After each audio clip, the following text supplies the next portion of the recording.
Apu Biswas, Dhallywood queen Apu Biswas, তাকে নিয়ে কিছু কথা বলবো যেটা শোনাটা খুবই জরুরি। সেটা হচ্ছে অপু বিশ্বাস নাকি আবরাম খান জয়কে নিয়ে পূজা মণ্ডপে গেছে। একটা নিউজ দেখেন, একটা নিউজে, এই নিউজের কোনো রেফার নাই যে এটা কোন নিউজ চ্যানেল করছে। এসব আদ্রাবাদ্রা নিউজ এগুলা কি করে জানেন, মানে এদের একটা নির্দিষ্ট করা পেজ থাকে, এই পেজের রিচ বাড়াবার জন্য এই নিউজ গুলা করে, পুশিং নিউজ, এগুলাকে বলে পুশিং নিউজ মিডিয়ার ভাষায়। তো আবরাম খান জয়কে নিয়ে নাকি পূজা মণ্ডপে গেছে। তো নিউজের উপরে যে ছবিটা ব্যবহার করছে, এই ছবিটা একটু দেখেন ভালো করে, একটু ছবিটা দেখেন, আমি স্ক্রিনে বড় করে দিচ্ছি, ছবিটা দেখেন। ছবিটা এআই দ্বারা তৈরি, ছবিটা এআই দ্বারা তৈরি, মানে খুবই হাস্যকর, খুবই হাস্যকর যে মানে বাংলাদেশের ছোটখাটো যে গণমাধ্যম গুলা আছে, যে নিউজ পোর্টাল গুলা আছে, এগুলা এখন মানে নায়ক নায়িকাদের পিছনে লাগছে, তাও ধর্ম নিয়ে। ঠিক আছে, আচ্ছা অপু বিশ্বাস যদি পার্সোনালিও আমি মনে করি পূজা মণ্ডপে যেয়ে থাকে, তাহলে তো সেটা অপরাধ করার কিছু নাই। কারণ অপু বিশ্বাস তো, সে তো বলছেই যে সে হিন্দু আছে, হিন্দু তাকে মরলে চিতায় নেওয়া হবে। ঠিক আছে, এখন আবরাম খান জয়কে নিয়ে গেছে কিনা এটা সত্যি না মিথ্যা, এটাই আমি প্রমাণিত করব এই ভিডিওতে। ঠিক আছে, তো চলুন এবার দেশ টিভির একটা নিউজের থাম্বনেলটা দেখি।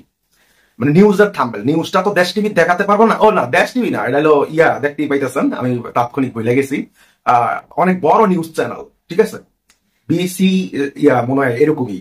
তো ওনারা কি লেখছে সেটা একটু ভালো করে স্ক্রিনে দেখেন, আমি বড় করে দিছি, একটু দেখেন। ঠিক আছে, যে পূজা নিয়ে কোনো পরিকল্পনা নাই অপু বিশ্বাসের, পূজা নিয়ে অপু বিশ্বাসের কোনো পরিকল্পনা নাই। ঠিক আছে, তো এটা হলো একটা বড় গণমাধ্যম, যে নিউজটা আমি এখন দেখাইছি, যেটা এখন দেখাইছি, এটা হচ্ছে বড় গণমাধ্যম। তারপরে কিছু কন্টেন্ট ক্রিয়েটার, তারা কিছু টাকার জন্য, আমি ভাই ভিডিও বানাই টাকা খরচ করে, টাকা ইনকাম করার জন্য না। বিশ্বাস করবেন, আমার এই ভিডিওটা বানানোর আগে কি কি খরচ করতে হয়েছে শুধু আল্লাহ জানে। আপনারা যদি বুদ্ধি থাকে তাহলে বুঝবেন, কমেন্ট বক্সে লিখবেন যে ভাই আসলে আপনার এই ভিডিও বানাইতে কি টাকা খরচ হয়েছে। হ্যাঁ, যদি বুদ্ধি থাকে তাহলে কমেন্টে লিখবেন যে ভিডিও বানাইতে কি টাকা খরচ হয়েছে। ঠিক আছে, কোথায় টাকাটা খরচ হয়েছে। তো যাই হোক, এখন কাম টু দা পয়েন্ট। এত বড় নিউজ পোর্টাল, এত বড় নিউজ পোর্টাল সত্যি নিউজটা করছে, আর যেই নিউজের কোনো কোনো রেফার নাই, কোন নিউজের নাম নাই। ঠিক আছে, তারা বলতেছে অপু বিশ্বাস নাকি পূজা মণ্ডপে গেছে জয়কে নিয়ে, কিন্তু অথচ অপু বিশ্বাস নিজেও যায় নাই। আরে যেদিন অপু বিশ্বাস পূজা মণ্ডপে যাবে ওই দিন তো আমি বাংলাদেশে রে ভাই। ঠিক আছে, ওই দিন তো আমি বাংলাদেশে, ওই দিন অপু বিশ্বাস যাবে কি করে? ওটা তো হাউ দিস পসিবল। তো যাই হোক, এখানে যে ছবিটা ইউজ করছে, মানে ওরা পূজা মণ্ডপে, দেখেন এই ছবিটা কোন ছবি? এই ছবিটা এআই দ্বারা তৈরি করছে। এই ছবিটা হচ্ছে আবরাম খান জয়ের জন্মদিনের ছবি। ঠিক আছে, তো মানে এদেরকে জোতা পিটা করা উচিত, জোতা পিটা। আর আমি একটা গান আমার পেজে এবং ইউটিউবে ছাড়ছিলাম, অপু বিশ্বাসের হাতটা ধরে রোমান্টিক অবস্থায়। তো নায়ক নায়িকারা রোমান্টিক অবস্থায় বুকে জড়িয়ে ধরে কত কিছু করে, এটা তো অভিনয়ের ক্ষেত্রে করে, করে না? অভিনয়ের ক্ষেত্রে কি, ফটোশুটের বেলাও করে, যখন ফটোশুট করে তখনও করে। সো আপনারা এটা নিয়ে দেখলাম, মানে এটাতে পেজে তেমন কোন, পেজে বা ইউটিউবে তেমন কেউ কোনো রিয়েক্ট করতেছেন না। ওই ছবিটার, যে ছবিটা সহ আমি যে গানটা মেকিং করছি, তেমন কোনো রিয়েক্ট করতেছেন না। কেন জানেন করতেছেন না? কেন মেনে নিতে পারতেছেন না? এই যে আমি যে প্লাস্টিকের টুলে বসে, থাইয়ের ফান শিল্পপতি হয়েও প্লাস্টিকের টুলে বসে কথা বলি অপবিশ্বাসের জন্য, এজন্য আমাকে মেনে নিতে পারতেছেন না। আমার হাঁটুর বয়সী, যে কিনা এখনো আমার মিডিয়ার যোগ্যতার পায়ের কাইন আঙ্গুলের যোগ্যতাও হয় নাই, জয় চৌধুরী, সেই জয় চৌধুরী স্বামী স্ত্রীর অভিনয় করে কি ফাঁদ সিনেমায়, না জানো কি, মানে এই সিনেমায় তো ট্র্যাপ ট্র্যাপ ট্র্যাপ ট্র্যাপ সিনেমায়। তো মানে সেখানে স্বামী স্ত্রীর চরিত্রে, খুব রোমান্টিক চরিত্রে, খুব ভালোবাসার চরিত্রে অভিনয় করে, সেটা আপনারা মেনে নিচ্ছেন। আমি কেন অপু বিশ্বাসের হাত ধরলাম? আরে ভাই হাতই ধরি নাই, বুকেও জড়িয়ে ধরছি। ঠিক আছে, কারণ ফটোশুট করছি আমরা, নায়ক নায়িকারা ফটোশুট করে না। এখন প্রবলেম হচ্ছে আপনারা মেনে নিতে পারতেছেন না, কারণ হচ্ছে আমি ওই যে ইউটিউবার, আমি অপু বিশ্বাসের জন্য প্রতিবাদ করি, আমি অপু বিশ্বাসের হয়ে কথা বলি।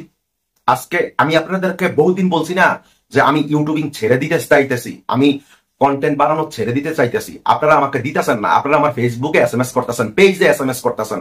এখন আপনাদেরকে আমি কি করে বুঝাই? ঠিক আছে, আপনারা আমাকে নিচের লেভেলে রাখতে চাইতেছেন, নিচের লেভেলে। তা না হইলে বলতেন যে ভাই আপনার ক্যারিয়ার আপনি করেন, ঠিক আছে, আপনি এসব বালসাল বাদ দিয়ে। হ্যাঁ, অপু বিশ্বাসকে নিয়ে আমি কথা বলতে পারি, বিভিন্ন ভিডিও, বিভিন্ন আমার কাছে যেমন থাইল্যান্ডের বিভিন্ন ভিডিও আছে না, বিভিন্ন দৃশ্যের, ওইসব ভিডিওর সাথে আমি কথা বলতে পারি। কিন্তু ওইসব কথা তো আপনারা মেনে নিবেন না, ওইসব কথা আপনারা আমাকে, মানে আমাকে গ্রহণ করবেন না। আমার চেহারা দেখাতে হবে, আমার চেহারা দেখিয়ে কথা বলতে হবে। ঠিক আছে, ওইটি আপনারা মেনে নিবেন, আর ওইটি আপনাদের কাছে গ্রহণযোগ্য মনে হবে। আপনি কি জানেন এই ভিডিওটা বানানোর আগে আমার কি কি প্রস্তুতি নিতে হয়েছে? কি কি প্রস্তুতি নিতে হয়েছে? আপনি কি জানেন এই ক্যামেরার পিছনে কয়জন লোক কাজ করতেছে? কোনো আইডিয়া আছে? বাংলাদেশে যত কন্টেন্ট ক্রিয়েটর আছে ফিল্ম নিয়ে কথা বলে, সবচেয়ে সবচেয়ে সবাই বলে যে হাই লেভেলের স্টুডিও আমার, ঠিক আছে? লেভেলটা আরো হাই হয়ে যেত আমার প্রত্যেক দিন এই টুলটা সরিয়ে, মানে এখানে একটা জমিদারি চেয়ার থাকে এখানে রাজাবাসাদের, তো ওইটাতে বসে কথা বললে আপনারা তো আবার বলবেন যে ইউটিউবিং করতে আইসে আমার রাজাবাসাদের চেয়ারে বসে। তো এজন্য এই টুল এটা সরিয়ে, যেটা এখানে রাখছি এটা সরিয়ে এই টুলটা বসাতে হয়। কথা বুঝতে পারছেন? তো এই জন্য আমার ওই গানটা যে অপু বিশ্বাসের হাত ধরছি ওই গানটাতে, মানে স্টিল ছবিতে, এটা আপনারা মেনে নিতে পারতেছেন না। শাকিব খান হাত ধরবে কেন? অপু বিশ্বাসের হাত আর কেউ ধরে নাই, আমার বন্ধু ইমন ধরছে। ইমন, ঠিক আছে, ওই যে এক বুক ভালোবাসা ছবির মধ্যে। তো তারপর আবার আমার হাঁটুটু বয়সী ছেলে জয় চৌধুরী বুকে জড়িয়ে ধরছে। ওইটা খুব মেনে নিতে পারছেন? হ্যাঁ, ওইটা খুব মেনে নিতে পারছেন ভাই। মিডিয়াতে না এগুলা যদি আপনারা বাসাবাসি করতে চান তাহলে সমস্যা না, আপনারা বাঁচেন না, আপনারা বাঁচেন না, আপনারা কিন্তু চালাক। আপনারা চান আমাকে গোলামি করাইতে, কথা বুঝতে পারছেন? আপনারা চান দেখি এই ভিডিওর পরে কি রিয়েট আসে, কি রেসপন্স আসে, বিশেষ করে আমার পেজ থেকে এবং ইউটিউব থেকে, ঠিক আছে? কি রেসপন্স আসে আপনাদের আমি একটু জানতে চাই। আপনাদের কমেন্ট গুলো আমি পাই টু পাই করে পড়বো, ঠিক আছে? আর আরেকটা কথা, সেটা হচ্ছে কি বলে, আমি জানি না ভিডিওটা কখন আমি ছাড়বো। ভিডিওটা আমি করতেছি অনেক রাত্রে বেলা। তো সেটা হচ্ছে অপু বিশ্বাসের জন্মদিন। অপু বিশ্বাসের জন্মদিন 11 তারিখে। আবারও বলতেছি, এটা আমার ফেসবুক, এটা আমার ফেসবুক, THAI থাই স্পেস ARFAN থাই এরফান। ভাই প্লিজ এখনই এই ফেসবুকে যে আপনি SMS করে রাখেন, অন্তত SMS টা। এটাতে ফ্রেন্ড রিকোয়েস্ট পাঠাতে পারবেন না, কারণ এটা আমি ফ্রেন্ড রিকোয়েস্ট হাইড করে রাখছি। কারণ আমার এই ফেসবুকে মাত্র ফ্রেন্ড হচ্ছে 15 হইতে 20 জন। আমি কাউকে ফ্রেন্ড করতে চাই না। আমার পার্সোনাল যে পেজ, ওটাতে লাখ লাখ মানুষ পার্সোনাল, মানে অপু বিশ্বাসের পেজ না। তো এখন আপনারা যদি মনে করেন যে অপু বিশ্বাসের জন্মদিনে কেক কাটবেন অথবা জন্মদিন পালন করবেন, সেটা ভিডিও ধারণ করে আমাকে পাঠাতে পারেন, সেটা আমি দেখানোর মতো ব্যবস্থা করে দিব অপু বিশ্বাসকে। আপনারা ছাড়লে অপু বিশ্বাস দেখবে না ভাই, ঠিক আছে? যে তার কত ভক্ত আছে, তাকে ভালোবাসার মতো কত মানুষ আছে। ও, আর একটা টপিক নিয়ে কথা বলবো। গতকালকে আমি একটা বিষয় নিয়ে কথা বলছি, যে একটা মিথ্যাচার করা হইতেছে যে দেবের সাথে অপু বিশ্বাস সিনেমা করবে। তো এটা নিয়ে আমি একটা স্ট্যাটাস দিছি। কিছু বালপাক না অপু বিশ্বাসের ভক্ত, বালপাক না, এটা অপু বিশ্বাস নিজেও বলে যে এরা বালপাক না ভক্ত আমার, ঠিক আছে? ওরা বলতেছে এ আসলে অপু বিশ্বাসের ভক্ত না, অপু বিশ্বাসের হ্যাটাস। আমি লেখছি স্ট্যাটাসে যে একটা মিথ্যা নিউজ ছড়াইতেছে তারা দিকে, এটার দিকে আপনারা মনোযোগ দিবেন না। দেবের সাথে নাকি অপু বিশ্বাস সিনেমা করতেছে, অথচ 2024 সালে আমি দেবদাকে আমি দাদা বলে সম্বোধনা করে অনেক রেসপেক্ট করে বলছি যে আপনি অপু বিশ্বাসের সাথে একটা সিনেমা করেন, সিনেমার বাজেট 10 কোটি টাকা। 2024 সালে অনেক রিকোয়েস্ট করছি। সে বলতেছে অপু বিশ্বাসকে, আমি বলছি বাংলাদেশের নায়িকা। তারা বলছে মানে, আমি বলছি যে শাকিব খানের বউ। হ্যাঁ, এবার চিনছি, এবার চিনছি, এবার চিনছি। সে তখন বলছে শাকিব খানের পরিচয় দেওয়ার পর তারপর অপু বিশ্বাসকে চিনছে।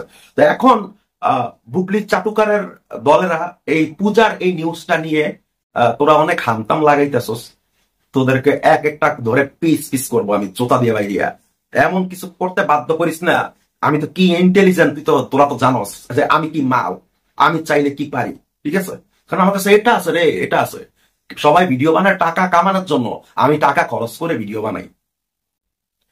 দর্শক কেউ কিছু মনে করবেন না, অপু বিশ্বাসের ভক্তরা, এটা বুবলি ভক্তদের ঠেট দিলাম, আলটিমেটাম দিলাম। আল্লাহ হাফেজ।